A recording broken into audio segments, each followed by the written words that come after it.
Treadmill নিঃসন্দেহে একটি ভালো ইনস্ট্রুমেন্ট, বাট যাদের হাঁটুতে ব্যথা আছে, যাদের হাঁটুতে মারাত্মক ডিজেনারেটিভ চেঞ্জেস আছে, অস্টিওফাইটিক্স চেঞ্জ আছে, জয়েন্ট মার্জিন কম আছে, আপনাকে ছবিটা দেখাচ্ছি, এই ছবির মতো যাদের এই সমস্যাটি আছে, তো তারা ট্রেডমিলটি ব্যবহার করবেন না।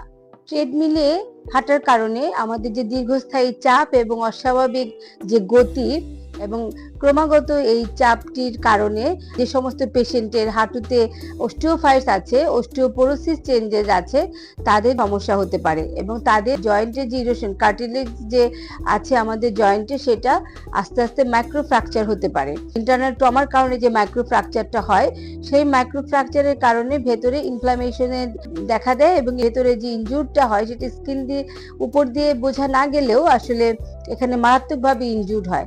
ওবেসিটি যাদের আছে, ডিজেনারেটিভ চেঞ্জেস যারা আছে, যাদের অস্টিওপাইটিস এবং 50 ঊর্ধ্ব যাদের বয়স, ট্রেডমিলটি ইউজ করাটা কন্ট্রাইন্ডিকেটেড। ট্রেডমিলের যদি কানেকশনে কোনো সমস্যা থাকে তাহলে দেখা যায় যে ট্রেডমিলটি এক পাশে হেলে আছে, অনেক সময় এরকম যদি হয়, সেক্ষেত্রেও পেশেন্টের বেস অফ সাপোর্ট এবং সেন্টার অফ গ্র্যাভিটিতে পেশেন্টের প্রবলেম হয়, কারণ তখন যে পয়েন্টে তার সাপোর্টটি পড়ছে সেই পয়েন্টটিতে তার ব্যথা হতে পারে।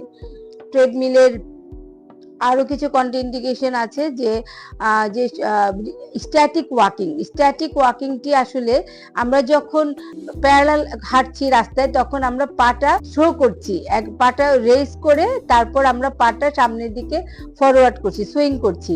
তো সেখানে ট্রেডমিলে এই ফেজটা খুবই পুয়ার। দর্শক, আমি যারা ট্রেডমিল ইউজ করেন বাসায়, তাদেরকে আমি ওবেসিটি হয়ে থাকে, তাদের অস্টিওআর্থ্রাইটিক চেঞ্জেস থাকে, জয়েন্ট মার্জিনের কম থাকে, তাদের যদি অস্টিওপোরোসিস থাকে, অস্টিওফাইটস থাকে, লিগামেন্টস ইনজুরি থাকে, তাহলে নিঃসন্দেহে তাদের জন্য ট্রেডমিলটি কন্ট্রাইন্ডিকেটেড। আমি একটি কেস স্টাডি বলি। কিছুদিন আগে আমার কাছে একজন পেশেন্ট এসেছিল, তার ডিমান্ড ছিল যে আমাকে এসে বলছে যে ম্যাডাম আমি নামাজ পড়তে চাই সেজদা দিয়ে।